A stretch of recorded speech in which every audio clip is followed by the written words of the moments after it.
What's up guys, my name is Alex and welcome to Let's Talk, where I talk about all things queer that have interested me in the past week. Let's get into this. Okay, so the first thing that I want to talk about is Jane the Virgin. Now, I'm not a regular watcher of Jane the Virgin. I sort of watch it casually here and there, so I was not really up to date on this season. I did watch one episode and I did make a video on that. That was the episode where we sort of find out that Jane's boyfriend at the time was bi and they had a whole storyline. It was great. I did enjoy that episode.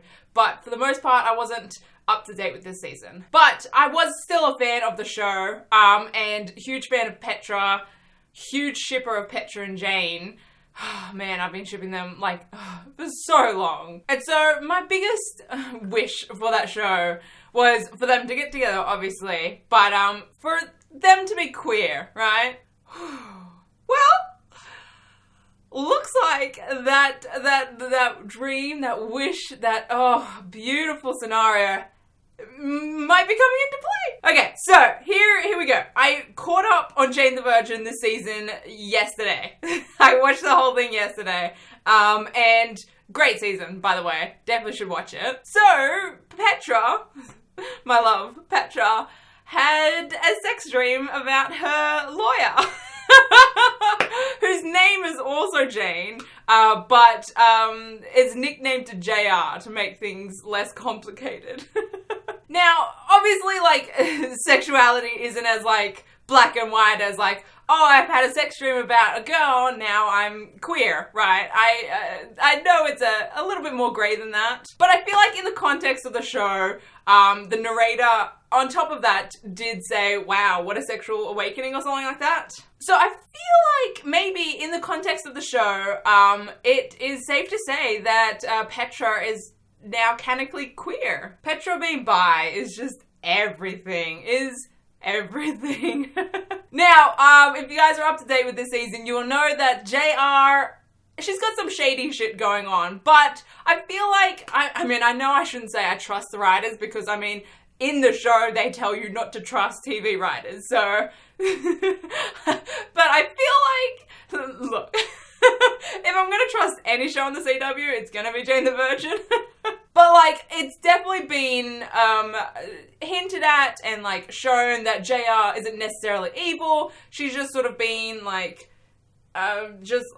guess, blackmailed into doing bad things right now. So, while this potential relationship is not free of drama, it's Jane the Virgin. You gotta expect drama. It's what you love about Jane the Virgin. But I'm excited for this storyline. I'm excited for these two.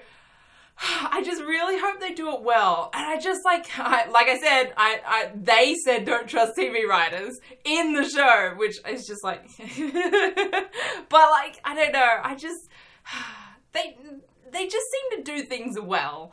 So I'm gonna give them the benefit of the doubt. And just hope this goes semi-okay. I just hope there's no deaths.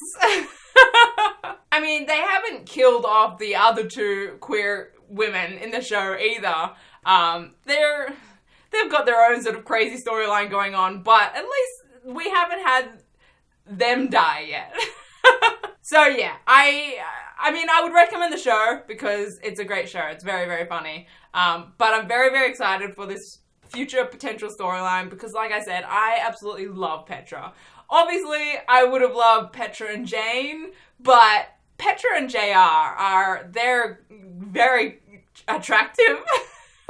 So yeah, I'm definitely excited to stay up to date with Jane the Virgin and let you guys know what else happens for the future of this season. Next thing that I want to talk about is Love Daily. So Love Daily is a new web series.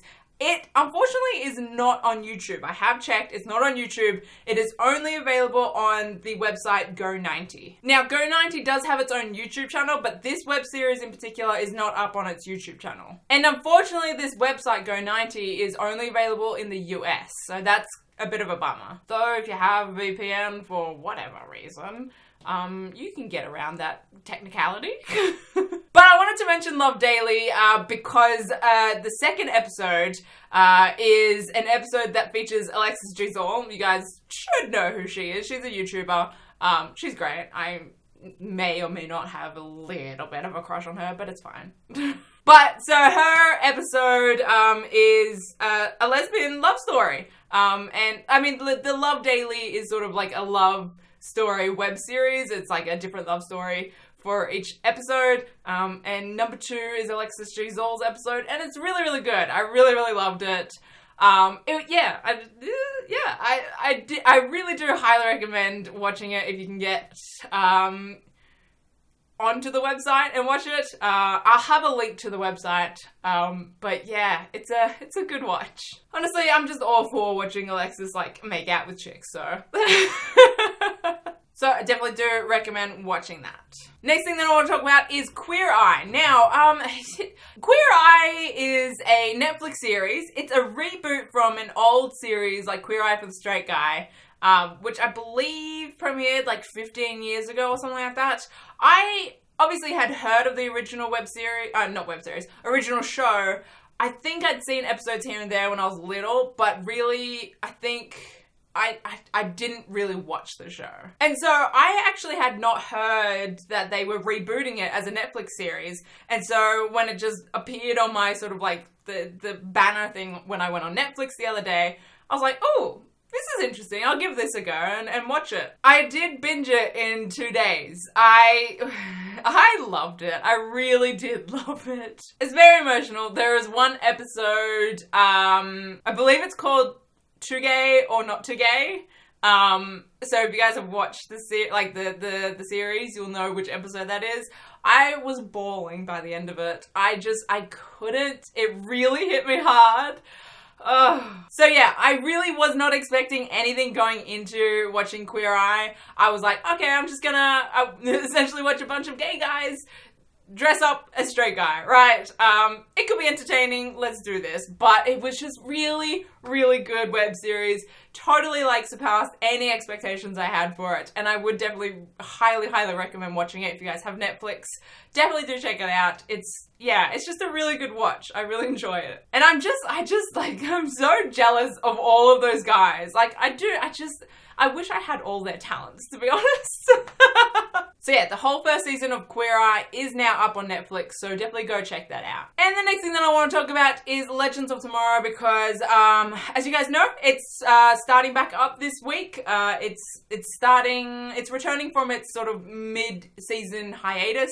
It took an extended break because it's taking the place of Supergirl. They're sort of alternating times. So Supergirl's going on break now, and Legends is coming back to finish its season. Now, I did say, if you guys watch my Supergirl review video or my Black Lightning review video, I said I'm about 75% sure that I'm going to be doing review videos of Legends of Tomorrow in place of Supergirl. I just hadn't caught up on the season as of yet, so I wasn't know for certain if I was going to do it. I caught up on this season of Legends of Tomorrow this past week, and wow, I was so missing out. What amazing show, right? This season has been so good, so I'm so on board Legends of Tomorrow. I will definitely be making review videos, and I will be doing reaction videos for those of you that are patrons. They're going to be taking over the place of Supergirl. I'm just so excited for Legends of Tomorrow. And Ava Lance, like, Katie Lotz is just like, she gives no fucks. Like, she is just like putting that out there. She's like, yep, this is legit happening. Her like Instagram is just like, has been so Ava Lance the last like week or so. It's been amazing. So I'm very excited for that ship to sail. And I'm very, very excited for Legends of Tomorrow to start up. But yeah, like I said, Supergirl is now on break for 9 weeks. So until Legends finish. I did a review video of that last episode before they went on break. I have that linked in the description, as well as my Black Lightning review video. I'm excited for Supergirl to come back, because I do definitely think they needed the break to sort of reset themselves and realign themselves.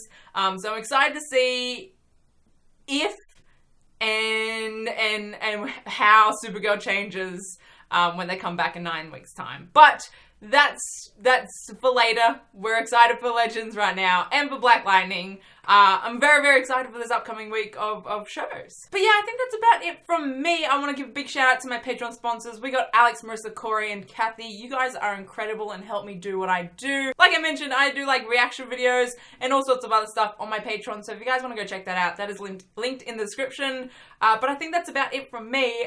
I will see you guys in my next video. Okay, bye.